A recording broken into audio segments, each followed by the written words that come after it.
سیدنا عثمان غنی خبر پھیل گئی کہ حضرت عثمان غنی کو شہید کر دیا گیا ہے۔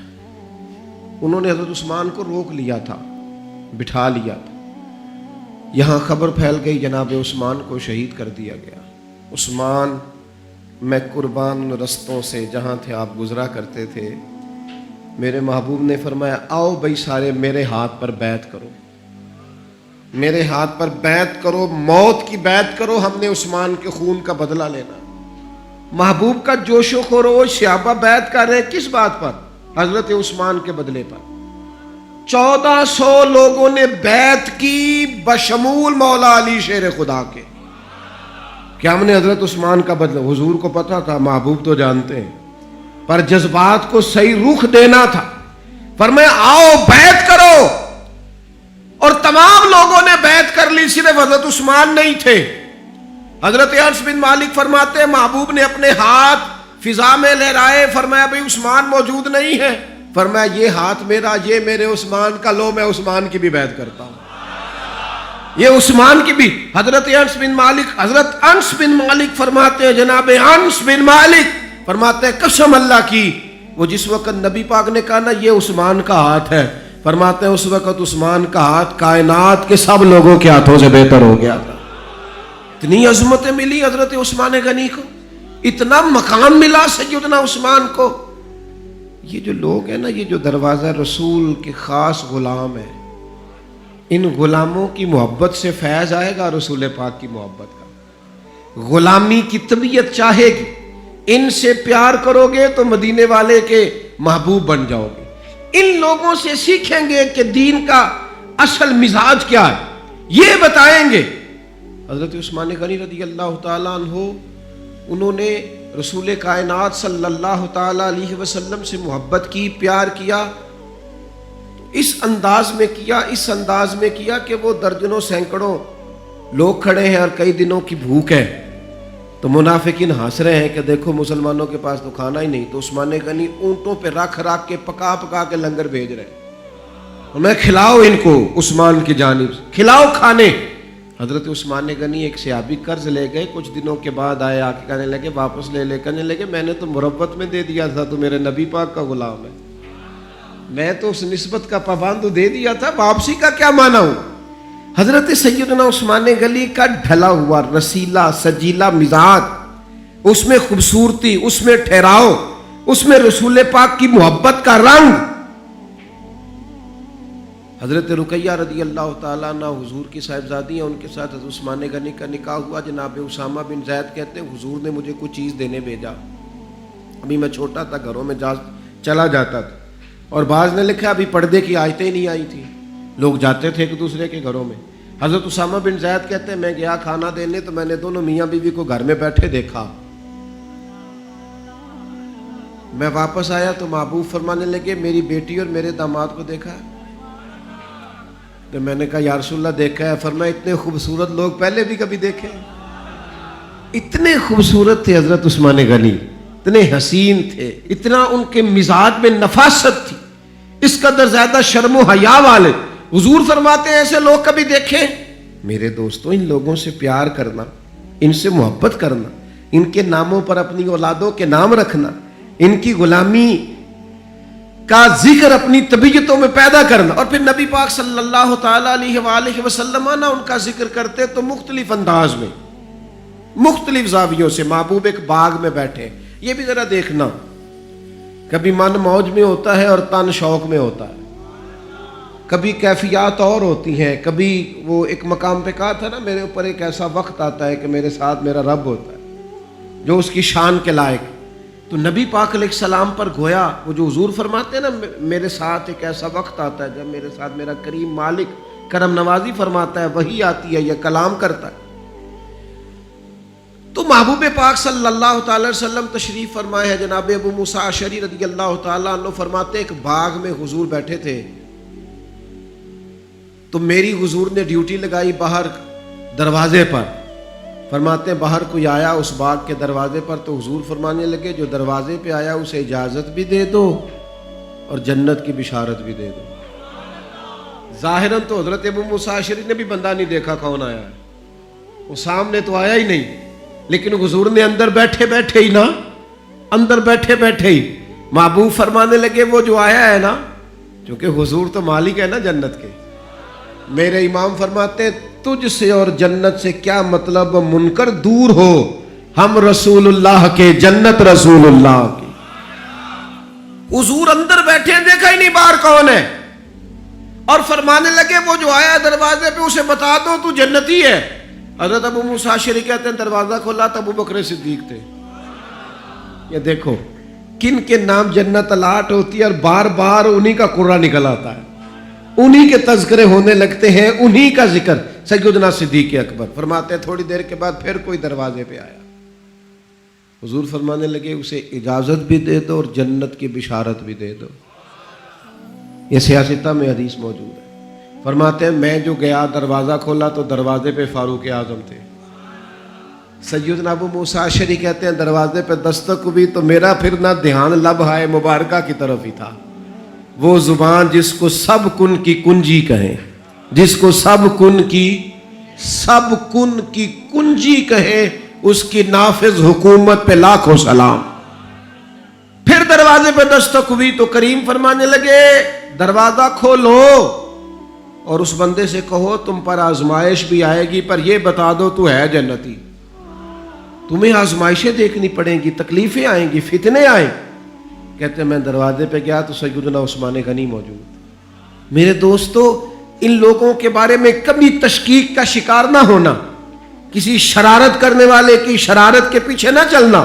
میرے نبی پاک علیہ الصلوۃ والسلام نے تو پہلے خبر دی تھی کہ حضرت عثمان غنی پر فتنے آئیں گے، آزمائشیں آئیں گی، اور صحیح روایت میں موجود ہے خبر دی تھی.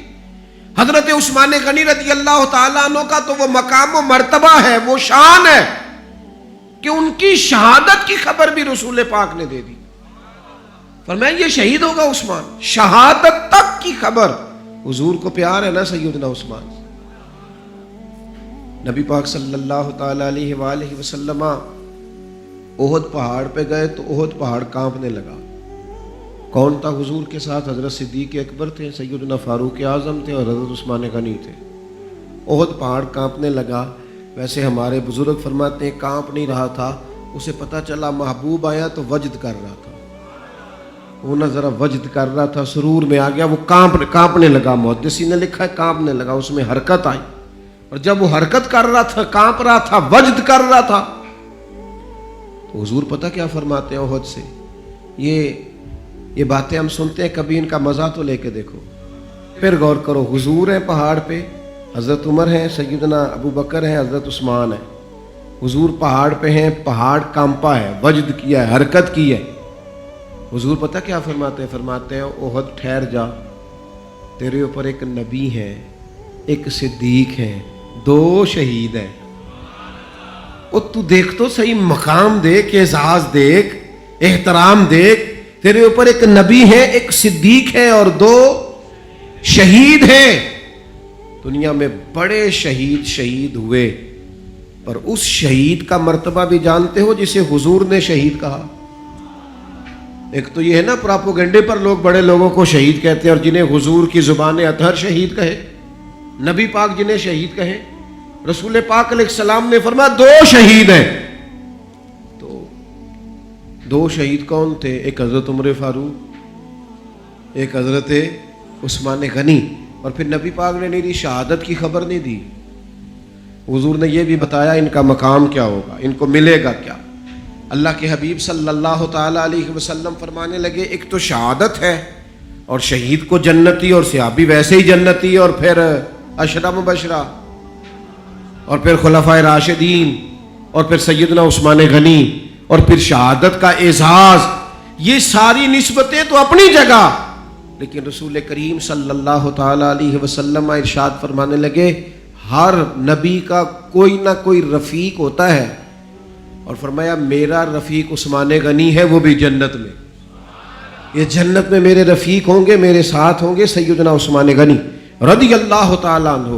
رسول اللہ صلی اللہ علیہ وسلم نے ان کی عظمتوں کو بیان کیا. ان کا جو حضور کے ساتھ غلامی کا رشتہ ہے، جو نبی پاک علیہ السلام کے ساتھ وفا کا رشتہ ہے، ہر مقام پر، ہر موقع پر جس طرح سیدنا عثمان غنی اپنی خدمات لے کے حاضر ہیں، پیش ہیں، ہر جگہ موجود ہیں، حضور کا ان پر اعتماد ہے، بہت گہری محبت ہونی چاہیے امت کو حضرت عثمان غنی سے، بہت زیادہ وارفتگی اور شوق ہمارے دل میں ہونا چاہیے سیدنا عثمان غنی کا، اور اس قدر احترام سے ہمیں لوگوں کے تذکار اپنی اگلی نسل تک منتقل کرنے چاہیے کہ وہ لوگ ان کی، دیکھیں نا آج سب سے بڑا مسئلہ نوجوان نسل میں کیا ہے؟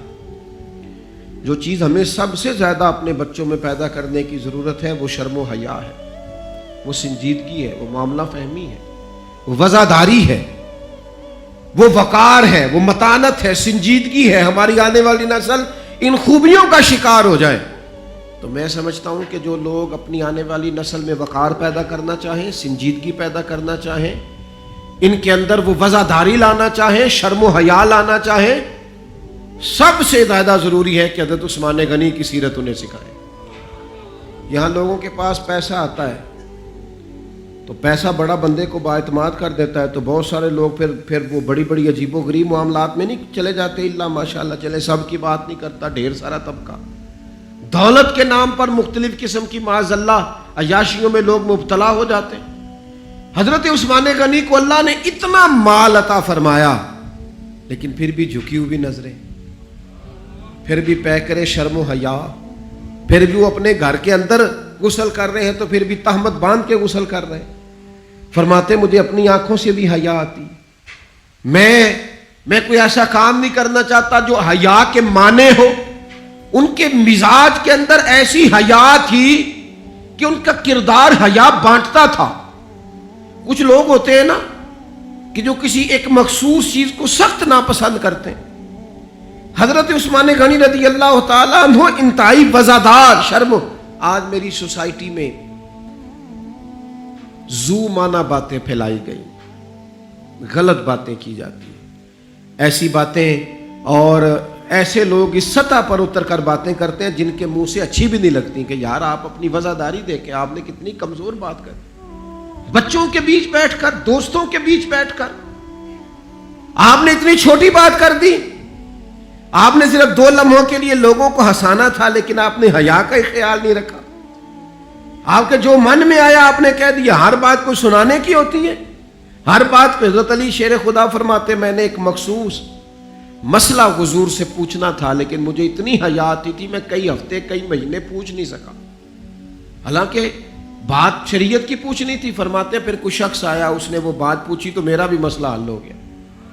مزاج میں جب شرم و حیا ہوتی ہے، اور فرمایا جب بندہ بے حیا ہو جائے پھر جو مرضی کرے، پھر تو لوگ باپ کو مذاق کرتے ہیں، پھر تو اپنے بزرگوں کو مذاق کرتے ہیں۔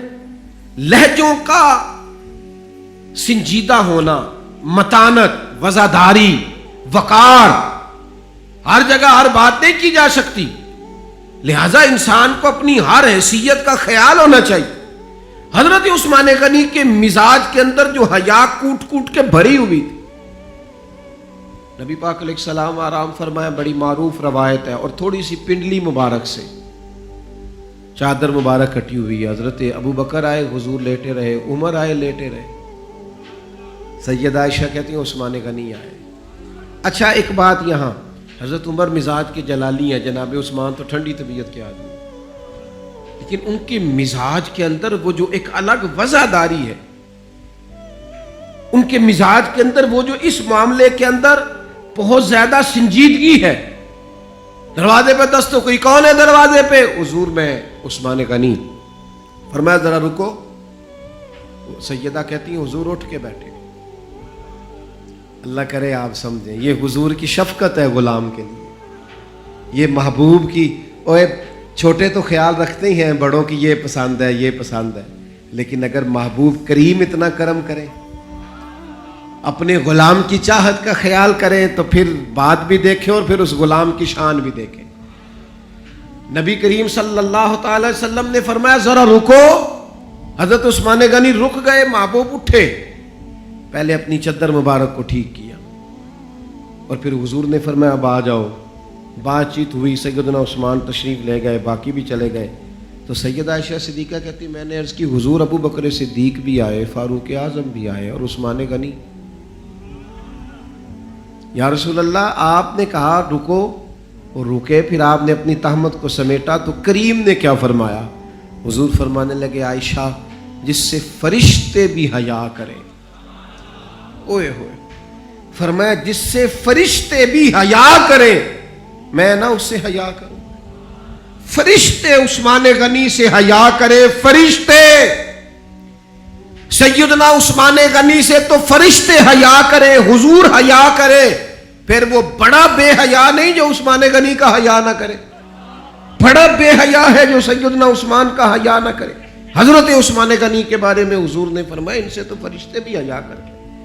حیا کا فروغ ملے گا اگر حضرت عثمان کی زندگی اور سیرت کو عام کی، حیا معاشرے میں عام ہوگی، ہماری اولادیں ان کو پتہ چلے گا کہ خوبصورتی تو حیا میں ہے، خوبصورتی تو نیچی نظروں میں ہے، خوبصورتی تو انسان کی وزاداری میں ہے، خوبصورتی تو تھوڑی باتیں کرنے میں، خوبصورتی تو ایسا لباس پہننے میں ہے جو حیادار ہو، خوبصورتی تو اس میں ہے جس میں انسان زیادہ وزادار لگے، زیادہ حسن اس میں ہے جس میں وہ زیادہ حیادار ہے۔ اللہ مال تو دے ہی دیتا ہے، لیکن وہ کہتا ہے دیا چونکہ میں نے تم سے تمہارا نہیں مانگتا، وَمِمَّا رَزَقْنَاهُمْ يُنْفِقُونَ، جو ہم نے تمہیں دیا وہ تو ہماری راہ میں خرچ کرو نا۔